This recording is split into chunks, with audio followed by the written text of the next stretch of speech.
America के इस हादसे को जिसने भी देखा हैरान रह गया। एक भारी भरकम लंबा चौड़ा पुल देखते ही देखते 15 सेकंड के अंदर नदी में समा गया।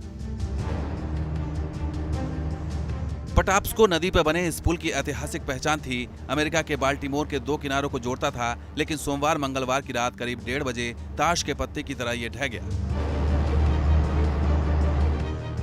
पुल के इस तरह से ढहने की तस्वीर पूरी दुनिया में चर्चा का विषय है। हर कोई ये जानना चाहता है कि यह हादसा कैसे हुआ। क्या पुल इतना कमजोर था कि एक टक्कर से पल भर में किसी जर्जर इमारत की तरह ढह गया?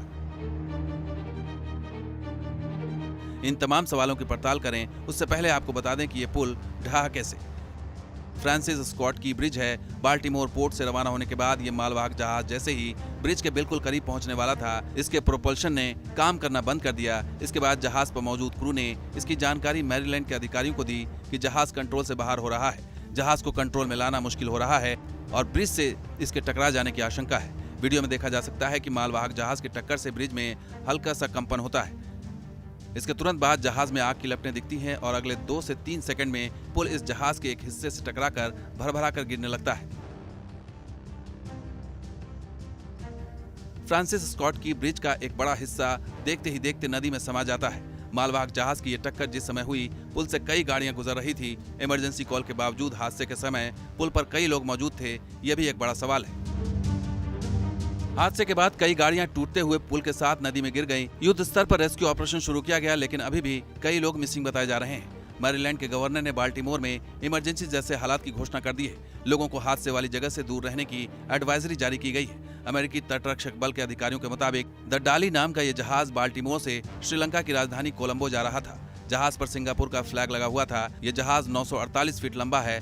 जहाज grace ocean private limited company का बताया जा रहा है। जहाज को 22 अप्रैल को कोलंबो पहुंचना था। जहाज बाल्टीमोर से कोलंबो श्रीलंका के लिए रवाना हुआ था। इस दौरान जहाज फ्रांसिस स्कॉट के पुल से जा टकराया। जहाज की ओनर कंपनी की ओर से इस बात की पुष्टि की गई है कि जहाज पर मौजूद सभी चालक दल के सदस्य सुरक्षित हैं, किसी को भी चोट नहीं आई है। लेकिन जिस तरह से यह हादसा हुआ, इसको लेकर सवाल अभी तक जस का तस बना हुआ है। फ्रांसिस स्कॉट ब्रिज की कुल लंबाई करीब 3 किलोमीटर है। अमेरिका के बहुत महत्वपूर्ण पुल में से ये एक है। बाल्टीमोर के लोगों के लिए यह पुल लाइफलाइन का काम करता था। बाल्टीमोर से वाशिंगटन और न्यूयॉर्क जाने के लिए यह सुलभ रास्ता था। दिन भर हजारों की संख्या में गाड़ियां इस पुल से गुजरती थी। पुल के टूट जाने से दोनों तरफ बड़ी संख्या में लोग फंस गए हैं।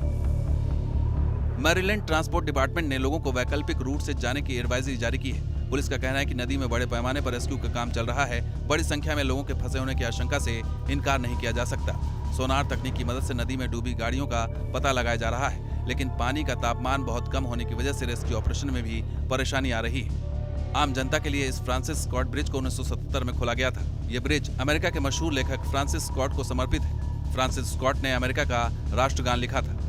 पुल हादसे के बाद ली गई एरियल व्यू में साफ नजर आ रहा है कि पुल के बीच के 3 हिस्से टूटकर नदी में गिरे हैं। तस्वीर के बाईं ओर से पहले हिस्से के पास जहाज खड़ा है, जिसकी टक्कर से यह हादसा हुआ। बाल्टीमोर पोर्ट से सोमवार मंगलवार की रात 12:30 पर यह जहाज रवाना हुआ था। 1 घंटे बाद रात 1:30 बजे पेटाप्सो नदी पर बने पुल के नीचे पहुंचते ही मालवाहक जहाज टकरा जाता है। जहाज पर कंट्रोल नहीं रख पाए, जहाज रास्ते से थोड़ा सा भटक जाता है और पुल के पिलर से जोर से टकराता है, जिसकी टक्कर से पुल का पिलर ढह जाता है और फिर 15 सेकंड से भी कम समय में बीच का हिस्सा नदी में समा जाता है। Team news nation.